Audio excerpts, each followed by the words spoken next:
বাবা যার ধরে বিশ্ব জগৎ ধরে মায়েরা জগতে তার কি কোনো অভাব থাকতে পারে কিন্তু সে ভগবান হয়ে মায়ের চরণে প্রণাম করলেন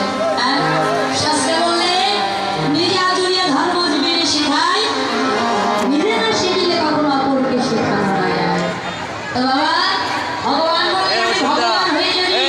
মাতৃ চরণে ভক্তি না রাখি এই কলিহত